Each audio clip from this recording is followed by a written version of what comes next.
was thinking tonight, I normally have been starting to come out with something clever to start the show. But for the first time ever, I got to apologize to all the people that listen to us on Apple, Spotify, anywhere that you consume your podcast, because you on the audio side love us to death, and you are the unvocal people on social media. You just want to listen to content, you want to talk about sports, and you just going to go about your day. I love all of you that listen to us on the audio side of things, because yesterday's episode was so messed up when it comes to the bad quality and sound in the very beginning. The system just failing to work for over 2 minutes at the end of the show. Episode 973 was a travesty. So I apologize to every single one of you. We are live. If you want to watch last night's episode, you can. It's on our YouTube channel. You would think that because there's absolutely really nothing going on with LSU, that we would not have a lot to talk about tonight. Ironically, that is not the case. We are 1 day away from LSU football practice starting. Tomorrow's show is going to be a banger. You are going to want to be there. But we got to talk a little bit about recruiting. LSU continues on their path of a top 3 overall class. We'll talk about that here tonight. LSU reports to camp. What are some things that we are hearing now that the guys are on campus? What are the final things going into camp that with guys reporting today and the coaching, I say the coaching staff, but some things start leaking out of there about your team. We'll talk about some of those here tonight. We'll go around your SEC. Oh, and by the way, I got more questions for you. At the end of the show last night, I asked you some of your questions. We used to do this religiously on the show. Then we just started doing other things. But I am, at the end of the show, going to do another Ask Blake. Didn't put it in the content. But what are some thoughts, questions, concerns that you may have for the team?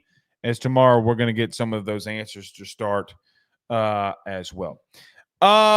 Mickey says, we flipped a linebacker from South Carolina. That will be a part of what we are talking about here tonight in the recruiting update. They did big-time flip, in my opinion. But, it's always something when you're like, oh, well, they flipped a 3-star. Okay.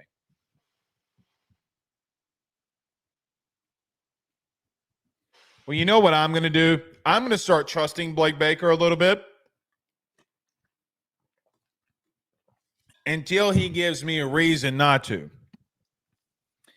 The last 3-star linebacker that you got was a guy by the name of Whit Weeks. Do y'all remember him? A lot of you wanted him to be starting at the end of the year. Just saying. Can't always do that. Brandon Reese says, what's up, Blake? What have you been up to today? Nothing, really. Well, my house's AC broke, so I had to get that fixed. That cost you, boy, $544. Went and worked out. Listening to Chris Phillips on the Jake Crane show, and did notes pretty much all day for tonight. Things that I want to talk about, things and thoughts and conversations that I've had, publishing some content. That's what we've been doing. Jerry Zimmerman says, let's motherfucking go. I agree with Jerry. Jerry and me have the same exact level of excitement for tonight's show. Mickey again says, oh, Stonewall, Louisiana is in the building. The 318-31 great. I tell y'all this all the time. The people in the 318. Here goes Blanchard, Tyler Townsend, David Woodard, 318-31 great. They love the show, man. I really think that I would go in the 318. I really believe it. and I just walk into a store and I'm going to get stopped. They love us. It's the wildest thing ever. The wildest thing ever. Alexandria says, hey, Blake, watching from Corpus Christi, Texas, originally from the 318. See what I mean? Stephen Young says the same. Revisiting my old place in the 318, the Wynn Parish. Yeah. Yeah. Dang, 300 plus to fix your AC. Yeah. $554. So if any of you like to send super chats, now would be the time to do so. If you want to help your boy pay for an AC unit, I don't ask you for super chats other than post-game shows. Yeah, it would never hurt. Philip Rose says, hey, Blake, do you know how many practices will open to the media? No, I don't know the exact number. It's going to be a lot. It is going to be a lot. I don't know that. I don't know. But I remember, like, from the first page, it's like five of the first 6 practices. We get to stay there the entire time. You know, any media, let me just say this. Any media member that gripes about the time that we're going to have to watch them, my God. My God. I mean, if they're complaining, y'all need to get on their ass. Joe on Facebook says, Chesapeake, Virginia, by the way of the 337. Jackson Miller is in the 318-31 great Alexandria, where one of your starting DTs plays or is from. Excuse me. Danny Girl says, watching from South Georgia, but my heart is in the 337. You got to love it. She says, I'm assuming the practices are no cameras, right? No, that you have like the first 15 minutes, I think you can shoot a practice. Basically, they're warming up. No, not really. No. Rob Boudreaux, last one, then we got to get rolling. He says, I had to replace my AC coils. That was $2,500. Then tankless water heater went out, and that was $5,500. Y'all might need to send Rob some super chats. Life, man. Life. You know, they don't tell you this when you're young. Actually, they do tell you this. You just don't listen. Man, when life hits you in your face, it hits you in the face. Mega pause, but it hits you in the face. All right, let's get rolling. Everybody do us a favor by hitting the like and share. Share to all those groups. If you're on Facebook, share to all of those social media pages. You're watching us, listening to us on YouTube. Like, subscribe, notification bell, wherever you listen to podcasts. Rate, review, and subscribe. So about our good friends over at betonline.ag, our good friend Tyler Alexander over at LPT Realty, and our good friends over at J&J Exterminating. Got lots to get into. It's like I'm like a kid on Christmas morning. This is my Christmas morning. I don't know about now that I'm a parent, don't get gifts like I used to. This is my Christmas, my Christmas morning. Getting ready to go to day 1 of fall camp. Can't enjoy it, man. Absolutely enjoy it. We'll see you on the other side. Stay with us. Got lots to discuss. BetOnline is the fastest and easiest way for you to wager on all of your favorite sports, contests, events with the first-to-market odds and lines. Find reviews for all the news for each league, including Major League Baseball, NFL, NBA, NHL, combat sports, college sports, esports, and even golf. BetOnline continues to be the top online resource for all of your sports information for live in-game betting, props, and futures. Head on over to BetOnline today and use your mobile device to join and make your first sports bet. Use our promo code BELIEVE50, that's BELIEVE50, BLEAV 50, to receive your 50% off welcome bonus on your first deposit. That's betonline.ag, betonline.ag. He will sell your house and find you a new.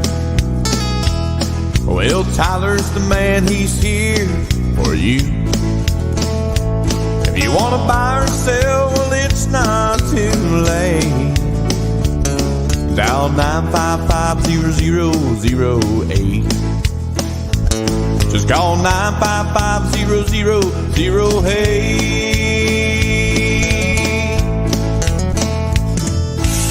Y'all call Tyler, he'll shoot you straight.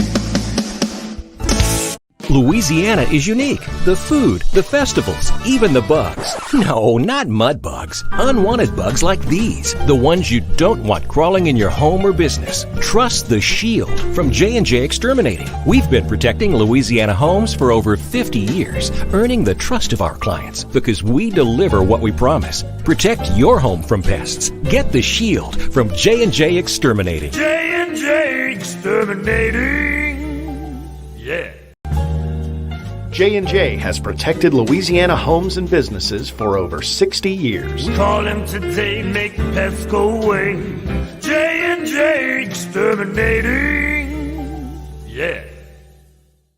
All right. Let's get rolling. Everybody do us a favor and hit that like and share to all those groups on social media, all your social media pages. I got to go on a quick rant. I got to say something. I know that the team that I'm about to talk about, this fan base hates, loathes, doesn't want anything to do with them. I get it. Like, I 1,000% get it. I don't know how many of you are on social media a lot, but a lot of people were posting today. A lot of reporters, journalists, podcasters, radio people were posting today of a lot of teams in the SEC that were getting ready for season. Yet today was their day one. Like normally, when we go to camp, it's the day after because LSU always plays on a Sunday. We'll be there tomorrow. But Alabama started their football practices today, July 31st. It's getting sooner and sooner every single year. And it's interesting because there's been so much talk about Kalen DeBoer that no one has necessarily really focused in on the staff that he has. And Kane Womack is the new DC there. And it's 88 degrees in Tuscaloosa, even though it's hot as dog piss down here in the state of Louisiana, more than I do think it is in Tuscaloosa, but it's hot as dog piss down here. And my man is wearing a sweatshirt, and he's sweating through the sweatshirt. Guys, coaches do that religiously to sweat. Hot take. Your boy has lost a few poundage here. And y'all need to get off of Kane Womack because that's what I do too when I'm working out. I want to sweat as much as I can when I'm working out. It is not weird. You lose serious poundage when you sweat off all the water and shit that you're consuming. It's why I rehydrate with my great LSU, I don't know, this isn't a Stanley Cup, but whatever the cup it's called, Yeti or whatever, that my wife got me. But I just want it to be known, that there is nothing weird about a coach wearing a sweatshirt in the hot of summer to lose a couple of poundage before the season starts. A lot of them do it. And you're in the sun. Don't want to put on sunscreen. Coaches have, listen to me, man. Coaches have being out in the sun worked. If you see a coach doing something, and what they're wearing on a practice field, you need to ask them why. Because 9 times out of 10, what they're going to tell you is very simple. Well, man, I'm trying to, lose a couple poundage. Man, I got sunburned yesterday. I am not about to get burned again today. Screw that magic. There's a lot of you out there really pasty.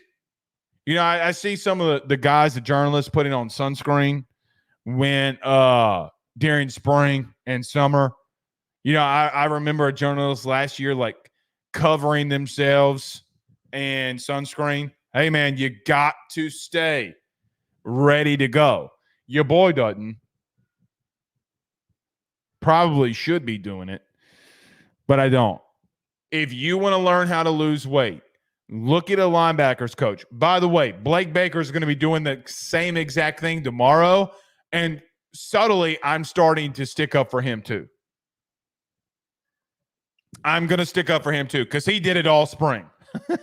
So in defending Kane Womack, the new DC at Alabama, I actually am trying to do it for Blake Baker here too. Speaking of Alabama, I got hit up today from a couple of you asking if we're going to continue on the deep dives of these teams that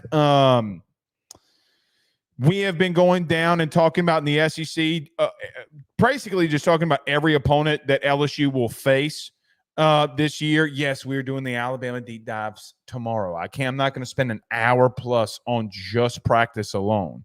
Probably a good 45 minutes of it, though, but we will do a deep dive tomorrow, so I'm looking forward to that. All right. Just saying. If a coach is doing something, you got to get to him. Jack K with a $10 super chat. Jack, if you have a comment, guys, do we have it? All right, here it is. Jack K with a $10 super chat. Thank you so much, sir. He says, hey, Blake, do you think that the new defensive staff will greatly turn our defense around? Thank you, Jack, so much for that. Do I think that they will what do you want the definition of a turnaround? Because to me, if you want to say like they go from being in the hundreds to anywhere in between 50 to 65 in total defense, do I think that that's a turnaround? Yeah, I do. Yes, I do. I 100% do. So there becomes a question in reference to what is your definition, in my humble opinion, of what you think their turnaround would be. I don't know, Jack, to be honest with you. The reason I say I don't know is mainly due to the fact that I think you have a very big weakness in the interior of the defensive line, and I think that you have no idea what you're going to do at the boundary. Does Sage Ryan stay at safety ultimately, or does he move back to corner? There are just so many questions that have to start getting answered tomorrow, and luckily we'll get them. But I don't know. I don't know if Blake Baker will turn it around. You were so bad a year ago. You know, I don't think it can get much worse because of the talent that you've brought in and the coaching staff that you brought in.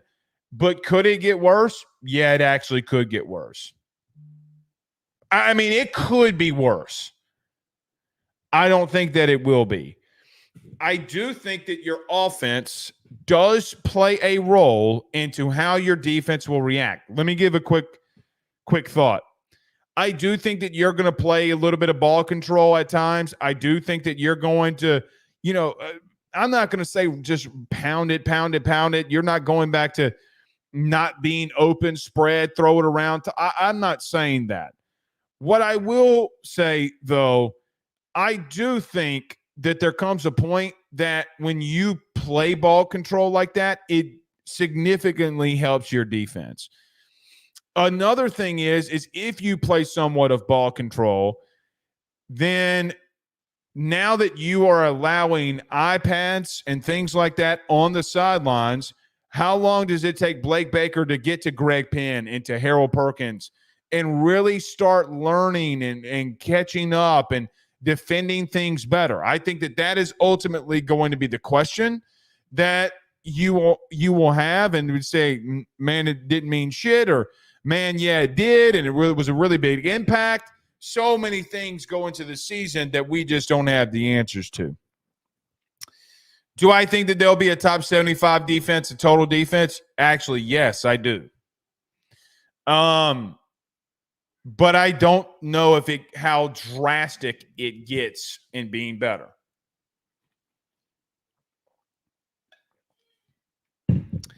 Final thought. If LSU defense takes a massive step forward of what people think Blake Baker could do, Like, if an example, if Blake Baker is able to have a Pete Golding type of season, what do I mean? Guys, Ole Miss was in the hundreds a year ago or 2 years ago in total defense. Ole Miss all year was in that 50 to 60 range in total defense in year one under Pete Golding. So he took a defense, made it 10 times better than what they had been. And guys, they went 10-2 in the SEC West. They lost to Bama and Georgia. Okay. All right. If Blake Baker can do that, guys, I do think that you're in a driver's seat of being a 10-win team in the regular season. Your schedule is favorable enough for you to do that, and I think that you could do it. I 100%. There's no team outside of, ironically, Ole Miss, and on paper, maybe Alabama, than you on your schedule. So, yeah. You know, it's funny. I see trolls in here all the time. Boy. It's always after something, somebody in the media comes after me about something. All I'm saying, y'all are not slick. If you want to enjoy the show, make fake accounts, put in comments. Don't talk about my kids or children. Don't talk about my wife. Talk about me all you want. I'm done with all of you. All right, let's get to this. So LSU today flipped a linebacker from the state of Georgia, a 2025 linebacker that was committed to South Carolina, Jaden Breaker, who is 6'3", 220 pounds from Snellville, Georgia, who visited last weekend during the Bayou Splash. What I would tell you about him is Blake Baker and company is someone that they identified and that they wanted. A lot of times when you look at a linebacker like this, like a lot of people looked at Xavier Atkins a year ago, when you look at him, or Whit Weeks 2 years ago, when you look at him, you say to yourself, okay, I see the athleticism, I see the length, I see what Blake Baker may see in this kid and why you brought him into the Bayou Splash last weekend and why you got him to flip. This staff defensively, let's call it what it is, as a whole from top to bottom, still think that you need pieces. You need more corners. You probably need a couple more safeties. Probably need some more interior defensive linemen. Guys, they're recruiting at a better level consistently across the board defensively. That's why you're a top 3 class. We'll get to that in a moment. But I like Jaden Breaker. Jaden Breaker. Excuse me.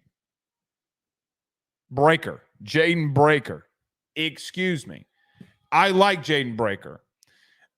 Talking to people that are on that staff, there was a reason that they brought him in.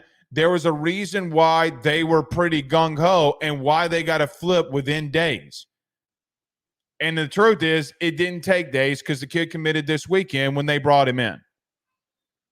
I'm assuming the kid will come on campus. I'm assuming the kid will come and take more visits here. But it's a big-time flip. So now you have 3 linebackers in this class. Now you have 4 defensive linemen. You're trying to probably get to 6. You got the number 1 DB in the country, and you brought in the guy that I think is the highest riser at safety in the country, that being Jace Thomas. So you continue to recruit at a pretty good pace defensively, which brings me to my point here about LSU and recruiting. Guys, I do think that there was a question mark about Brian Kelly when he came to LSU. I do think that there was a question mark that Notre Dame fans constantly posed. I think that we had a conversation in reference to, will Brian Kelly be able to come to the South and recruit? Can he put a staff together that can recruit at a high pace? Will things go in the right direction now that you have the new age of NIL, even though it took a while to get where I think that they currently are, they're there. And you bring in a guy like Bryce Underwood, you bring in a guy like Harlem Berry, you go and get a 5-star wide receiver in Derek Meadows. Brad Davis is continuing to do what he's doing, and Frank Wilson, well, let's just call him what he is. He's the GOAT. Brian Kelly, to this point, guys, has answered that question. Have they had some misses at defensive tackle in the portal? Yeah. At the best DB that's in the state normally ranked in this state. Yeah, that's been their biggest weakness. But I will admit, when you look at what BK has done as a whole, you cannot at all say to yourself that, hey, and you can't give him the credit and you can't give him the blame when things go really good and really bad. He's answering the question that you all had here. Now, we've talked about this a lot, and it's going to continue to come up. But when you start stacking classes that are in the top 5 over and over and over and over and over and over and over again, guys, eventually you're going to start landing. And you're going to be in that playoff contention that you want to be in. Recruiting is the lifeblood that fuels the dreams of champions. And you're recruiting at a level that is fueling your dream to be a champion.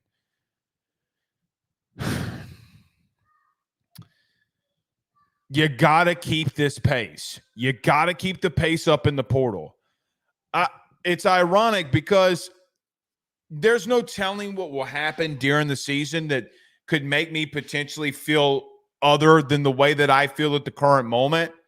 I really feel that you are on a really good path. Can you go into year 3 under Brian Kelly? Can you start winning games? Can you get to that 10-win mark in the regular season? Can you beat Ole Miss? Can you beat Alabama? Can you fix your defense? Can you get the right personnel in here? I think that there are things that you look at this team and feel confident in. Guys, the number 3 class, and be honest, a top 5 class is never anything to sneeze at. We talked about Les Miles. People talk about Les Miles all the time. Yeah, Les didn't recruit along the offense and defensive lines a lot of times that he needed to. But, man, he still brought in a shitload of really good talent. Dude always really recruited well defensively. Dude had some sick defenses, some very sick defenses. When you start recruiting like that with the level of competency that you have X's and O's wise in development of Brian Kelly, that is what sets you up. Now they have to go execute. Can they execute this year? Can you stay on that momentum that you're starting to build here? Because if you start building on that momentum, if you can continue to build off of all the success that you've had, Heisman Trophy winner, 2 first-round wide receivers that were selected in the first round. You had 3 defensive linemen that were selected. Can you patchwork until you start getting these recruits in here at DB, which is your biggest question mark, DJ Pickett or not? Those are the things that you got to start having success in. It's why you bring in Kevin Peoples and Bo Davis and Blake Baker and Corey Raymond. It's Jake Olson. It's why you have done that. You have recruited, if you're Joe Sloan, we talked about him last night, and Cortez Hankton, about them as play callers. Guys, you can't say shit about them at the current moment about what they're doing in recruiting or developing. We talked about Ricky Collins last night. If you're at a place where Joe Sloan, regardless of what you think of him, if he has 2 quarterbacks that go into the NFL at a high slate from the next 2 years, 3 years with Jane Daniels, Garrett Nussmeier, and then here comes Bryce Underwood, guys, he's going to start getting because of the recruiting and developing. He's going to start getting some head coaching calls. He's going to start. I mean, it's just how this business works. I would be remiss if I said that just because you are where you are, with high recruiting comes high expectations. This place has it. This place has it. And it always will. A bad season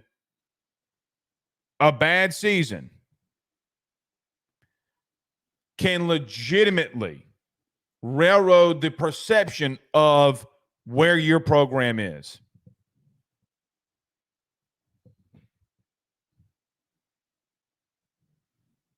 Anyway, I just got told in my ear that we have some trolls in the chat.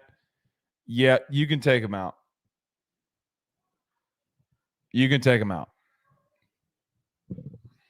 If somebody's trolling in the chat, take them out. It's funny. You turn down one media thing, and then all of a sudden bots pop in everywhere.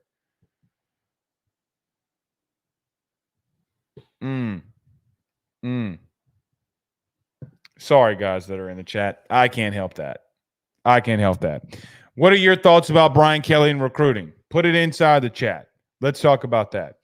Joseph Austin says, I see the length is crazy. Are you talking about the new the new linebacker they just got? Rob Boudreaux says, all the defense really had to do last year is tackle better, and we would have been a better team. And that's the thing, man. That's the thing.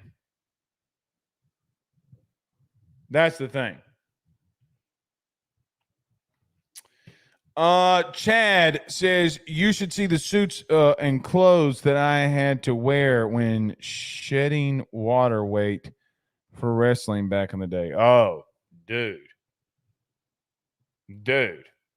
I can only imagine. Cutting weight for wrestling's got to be a bitch.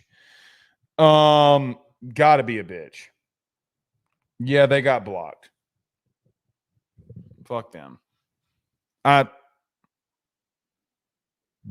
know exactly probably who it is. Sometimes, man, they just don't grow up. Got to grow up.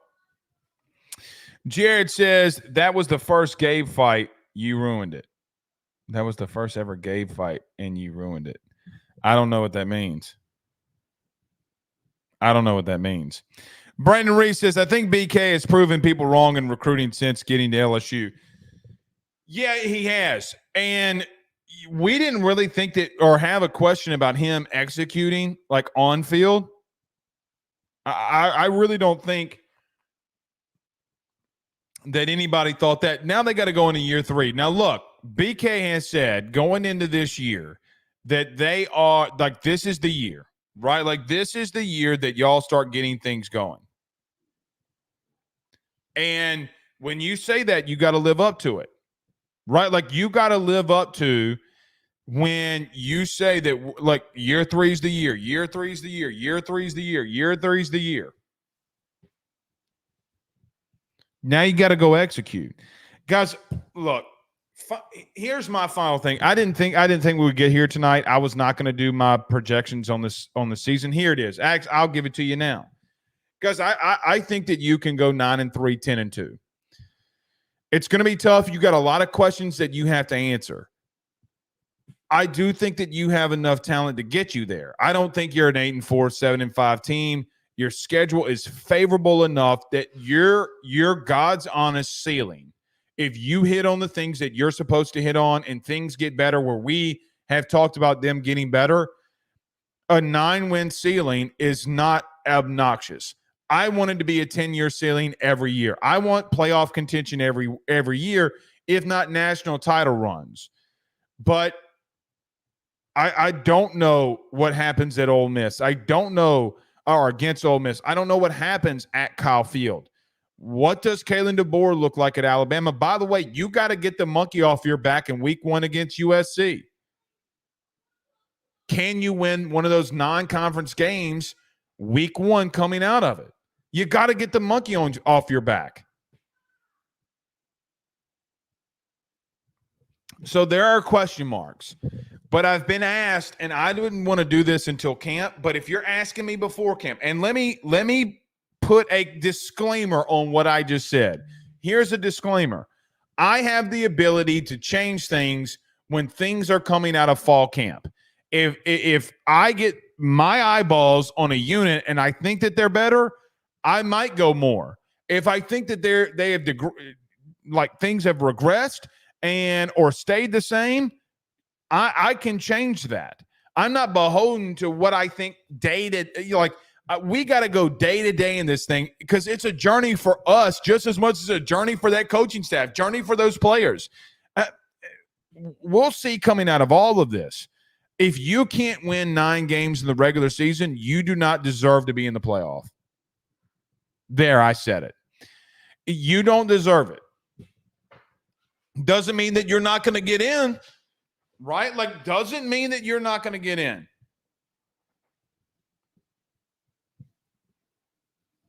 So, yeah.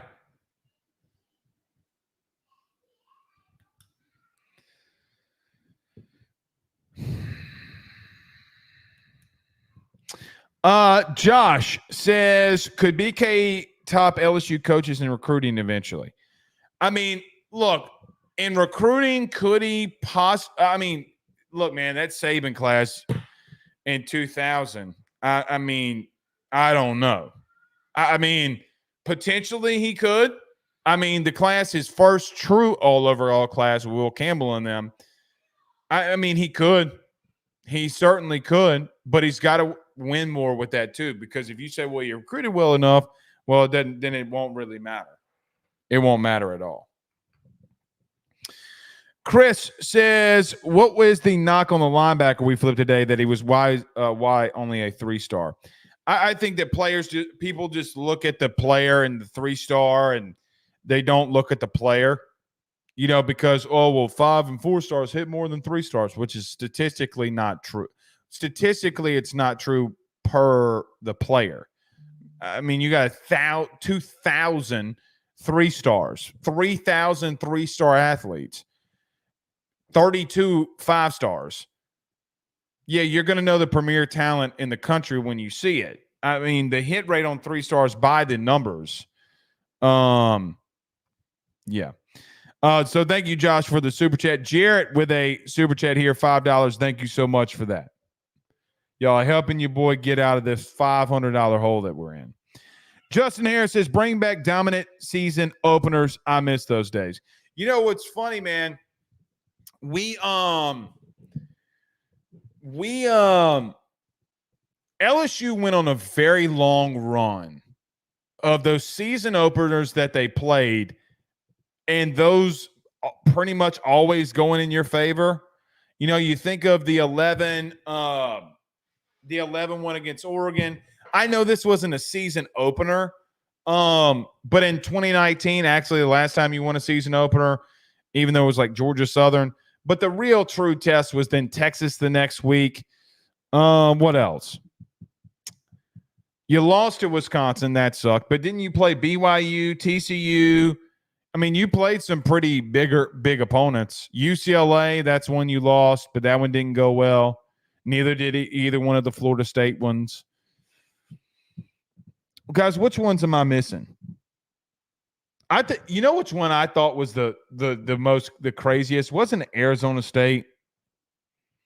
Remember when the game was supposed to be here? Miami. Yeah, Virginia Tech was actually into the season, like game 4, wasn't it? Miami was another one the first year under Burrow. You know what's so crazy about that game? Didn't Burrow go like below 50% passing? What can we pull up Joe Burrow's stats for that game 1 against Miami?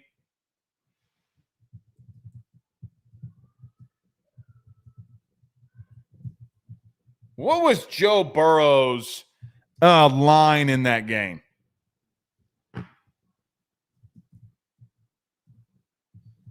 I would love to know the line in that game. I'm pulling it up here. LSU won 33-17. Joe Burrow went 11 of 24 for 140 yards. Nick Brissett had 22 carries, 125 yards, and 2 touchdowns. Justin Jefferson was your leading receiver that game. 5 catches, 81 yards. Jamar Chase had 1 catch for 22 yards. D. Anderson, 2 catches for 20 yards. Terrace Marshall had 1 for 3. Leonard Fournette got the first catch of the Joe Burrow career with 1 catch for 5 yards. Grant Delpit had a sack in that game. Calavan Chesson had a sack in that game. Michael Divinity had a sack and a half, along with Braden Vahoka, who had a half a sack in that game. John Battle had an interception. So did Jacob Phillips. How about that? You know what I'm going to do? when I get off this show here tonight, I am going to YouTube Miami versus LSU 2018.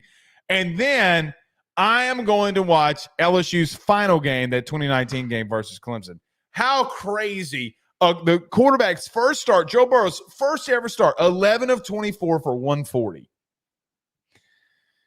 They say experience in coaching doesn't matter these days. That's what the people streets be saying.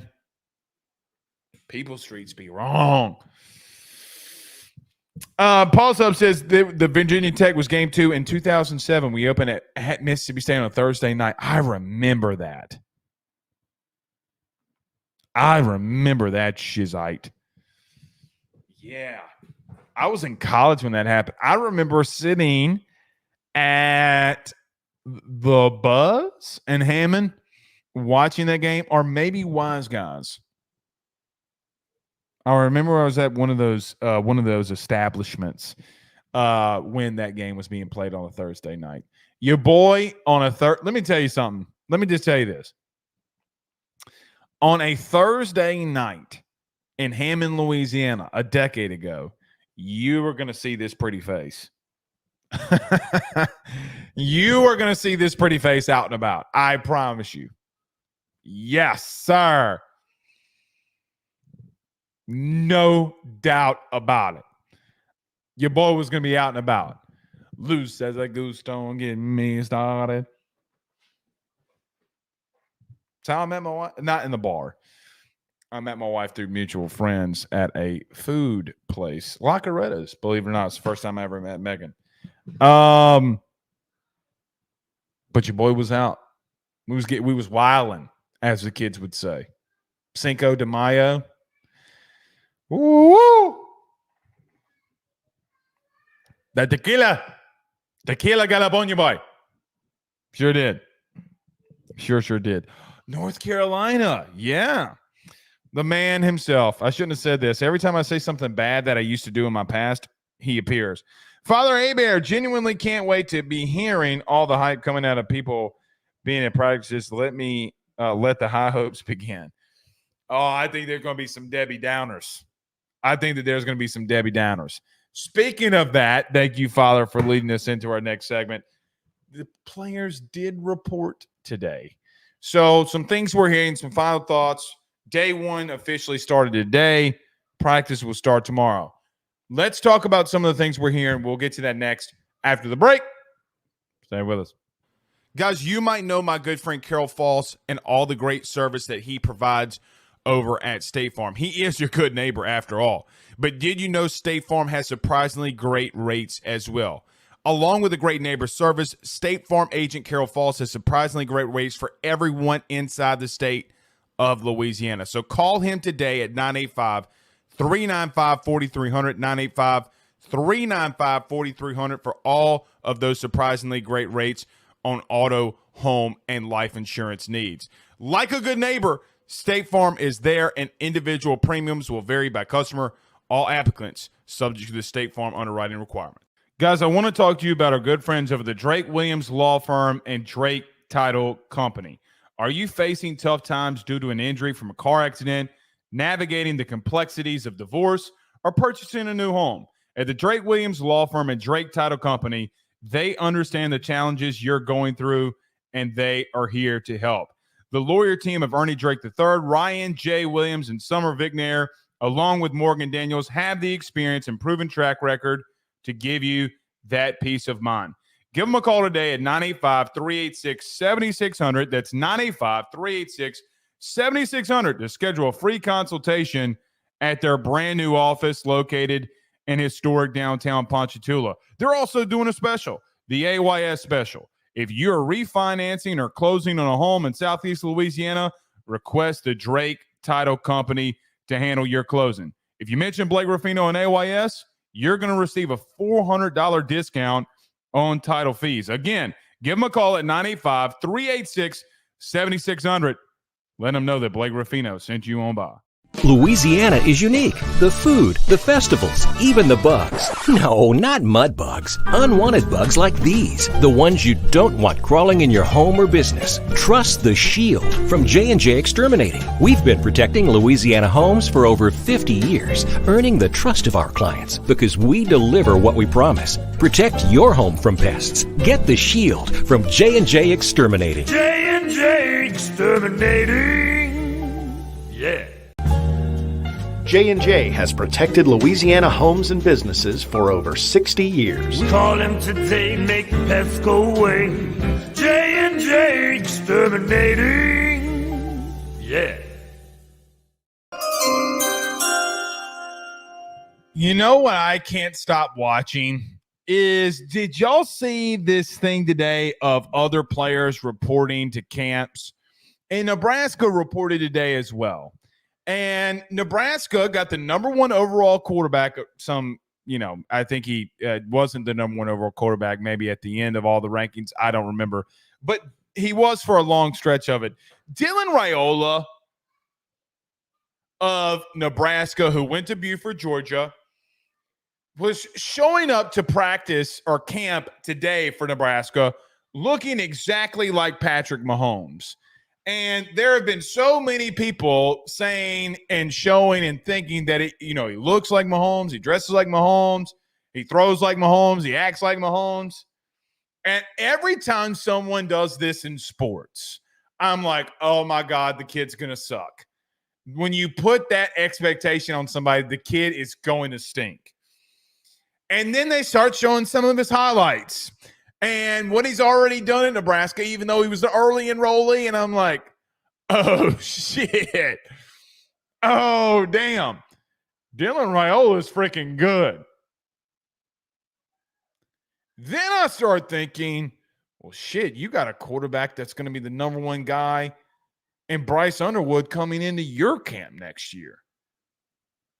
Huh. Always interesting around these parts. I do think Bryce Underwood is that freaking good. I got to say it, man. I do think he's that freaking good. Please, dear Lord Jesus. And you can have him for 3 years. Please, dear God, let this kid be good. Set us on the path of greatness, dear Lord. Please, sweet Jesus. We come to you. Last time you got a quarterback from the Midwest out of Ohio, that sumbitch was really good. Then you went to California and got a kid. Now you're going to Michigan. Go and get your quarterback from outside the state. That's all I'm going to say. Quarterback from this state cannot win here. Matt Mock, Indiana. Matt Flynn, Texas. Jefferson was the only one from Louisiana, and we lost the damn thing. Rohan Davey from Florida. Jamarcus Russell from the 251. Perilou got kicked off. Not a good track record, man. Not a good track record. Eli Holstein went elsewhere. Now, Garrett Musmeyer is from Lake Charles, but he ain't really from Lake Charles. Dude lived in more places. He actually went to school in Texas. You know what I mean. Garrett's going to be fun. All right. So LSU players did officially report today on LSU's campus. Here are just some couple of things that I heard. I made some phone calls today. But here are just some things that I want to touch on. Last week, we had a pretty wild clip on all the social medias, got a lot of hits on it about Caleb Jackson. And then, I know that Zach Nagy reported this. I know a lot of other people reported this. But LSU put on their website that Caleb Jackson, 6 foot, 235 pounds. I don't know if he's 100% that weight. What I do know is coming out of camp, he's probably going to be about 225, if I had to guess. because you're going to lose weight in camp. When he plays USC in September, he is going to be under 230. I would fully believe that. I'm just so enamored by him as a prospect. So enamored. I can't stop thinking about, with this offensive line, if they are as good as we think that they can be, he is going to be a freaking beast. You can't say that you're going to have the best O-line in the country and not have a running back go off. Not going to happen. The years that you've had really good offensive lines, you've been able to run the football at a high clip. And let's be honest, guys, Logan Diggs was not bad at all last year. Logan Diggs would get up in between the tackles and run a son of a bitch over. I feel bad for him. They tore his ACL. I know for whatever reason, things just did not work out for him here. I think the kid is a great player, just maybe not always the best in the locker room. You ran the ball pretty well. Now, Florida State, Logan Diggs was out. Couldn't break those tackles that he was and getting the tough yardage like at Alabama, et cetera, whatever. But you didn't necessarily need it. You had Jaden. Got to get back to it now. He's got to be that bell cow. He's got to be that bell cow for you. If he has as much of a we need to take a next step than anybody on this team. Because if you have a really good running game, and I'm talking about a really good running game with this O-line, guys, you're going to be so hard to beat. That's the truth. You're going to be hard to beat. Fuck your DB room. Fuck your D-line room. If you can line up as an offense and run the football down some bitch's throat, you can be really good. But in reference to camp, I think that he's somebody that everybody wants to get their eyeballs on. How did his summer go? How has he progressed in pass blocking? How has he progressed in knowing the offense and hitting better holes and having better vision and holding on to the football? I have talked to people that they want to see him tomorrow at a very high clip, and I think that we're going to get that. Also, Chris Hilton, and I've mentioned this before, Chris Hilton being the fastest human being on that team at the current moment when it comes to running as fast as he has. Chris is someone that is interesting. Can he stay healthy? And if he does stay healthy, guys, with his speed, you're going to be able to utilize him in a lot of different ways. He has turned heads on offense. There is no doubt about it. I have been very I have taken a step back because I think people understand the relationship that I have with him.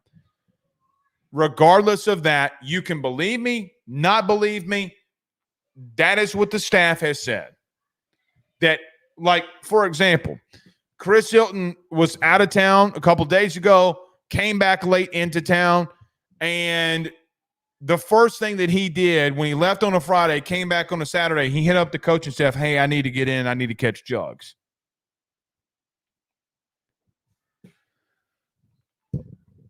I hope it works out. I hope it plays out. I hope he gets his opportunity. Defense. I think somebody that's going to get a crack at this tomorrow is going to be Gio Paez out of Wisconsin. Paez is somebody that it was serviceable, okay, and did some decent things at Wisconsin. Guys, can he give you Braden Fehoko type of production? If he gives you Braden Fehoko type of production, then you are much better than you were a year ago. Braden was not a bad player, just didn't play because the guys in front of him were good enough. Braden's still in the NFL, man. I think year 5 for him, going into year 5 into the NFL, put a pretty decent – I mean, guys, half a decade in the NFL is nothing to sneeze about. Practice squad, whatever kind of dude you want to say. I mean, look, man, kid has been pretty good where he's been. If he can give you that type of production, and I think that is the type of production that this team is looking for and anticipating, you get better. Number 4. along with that, guys, I have heard a lot of good things about today, going into today, about Harold Perkins. Perkins got to take that next step. He can't be getting look, last year, the fight between him and Malik, it was what it was. It is what it is. Perk has got to put his head down and go to work. And Perk has never been an issue off the field. I hope never will be an issue off the field. The chatter around Perk right now is that all that young bullshit that he used to get into, just here and there, like chit chat. Yeah, man, whatever. I got to go to work. I am praying that Perk has had a massive summer, that him and Blake have done a lot of great things together, and that he takes that next step. Guys, he is a game changer. He could be a top 10 pick. He has that type of ability. Can they find a way to get him there? That is the question. Because, guys, if you have that level of production from Perk, a top 10, 15 overall pick, guys, in and of himself, he will show you that you will be better defensively. He's got to have that big year, and if he does, you'll be fine. Last but not least, PJ Woodland. And these are the 5 that I heard about today.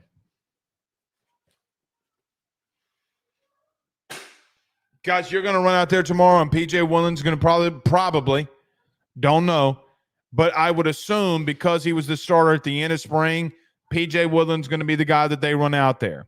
6'1", 165, 170 pounds. Kid needs to put on weight. Doesn't matter. You got to go with him. If you're here, you're here. Got to hope you hit. And the kid legitimately is being thrown into the fire. I don't know if he's ready, and I don't think it's fair for him. Him and Ashton Stamps have been working out together, and they've been together, and they have been doing everything together. My question with PJ and Ashton is a lot of people have doubted you, underrated you. And they, we got Ashton Stamps. Well, Ashton did not have a good year last year as a freshman. Those two guys might be the cornerstones of you having a big season. And if you got better play on the boundary, you will have a better season.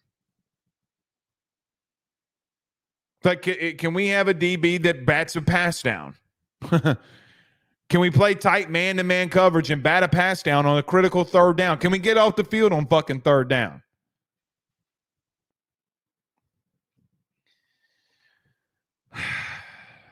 We're going to start finding out tomorrow.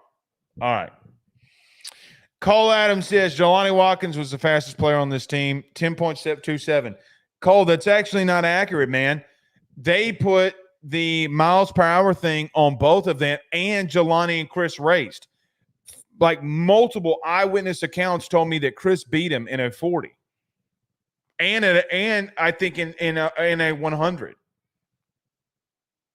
I know I have spoken to someone this summer, multiple people, that have witnessed that when they went one-on-one together, that Chris beat him.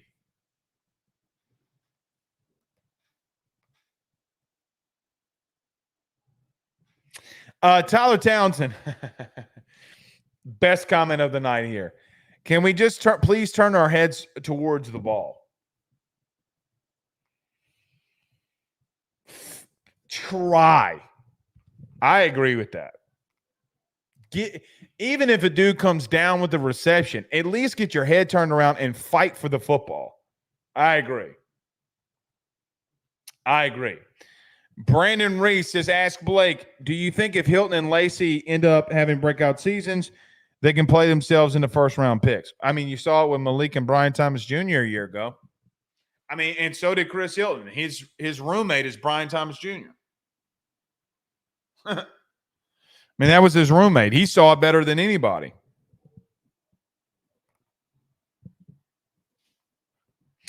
Brandon Reese says the safeties need to stop busting coverages. They do. John says, what was the noise between the Perkins and Malik. Well, it wasn't noise because media was out there. Look, it doesn't matter. They got like in the fisticuffs. Doesn't matter. The media blew it out of proportion more than anything. Guys, let me just tell you this. Players are going to fight at practice. You cannot stop it. Nor should you stop it. If players squared up tomorrow, I wouldn't bother me. Yeah, people that have never played this game will make it a big deal tomorrow. If there is a fight out there tomorrow, people will make it a big deal. Now, if it's a bad fight, that's a different story. You know, like if Stone Cold Steve Austin music breaks out and somebody gets hit with a Stone Cold Stunner, okay, then maybe that would be a big story. But players fighting in practice is so stupid. It happens every year. Sometimes on national championship winning teams, it happens daily. Guys, look at the NFL. Watch an episode of Hard Knocks. Them some bitches be fighting when they do joint practices every single year. If anybody goes out there and blames a fight, they are a blithering fool. I'm going to need somebody to hit the rock bottom before I start freaking out. Just saying. All right. Danny Girl says, ask like, which of those vet players need to take the biggest step to make our defense? Greg Pig, Sage Ryan, or Guillory? I want to say Greg Penn. Sage Ryan, in my opinion, you don't need if guys like Deshaun Womack or Deshaun Spears play out. Jacoby and Guillory, I mean, man, Tank has got to have a big season. He's got to be a force. He's got to be an anchor in that middle of the defense because that will help Greg Penn get better. I don't think Jacobian had a great spring. I don't think he had a good spring. I thought he had an average spring. Well, an average spring. All right. We will see y'all again tomorrow. Only tomorrow. We're only a day away to some football. Tomorrow is going to be a big one, man. We'll see y'all soon. Y'all have a good one. Peace.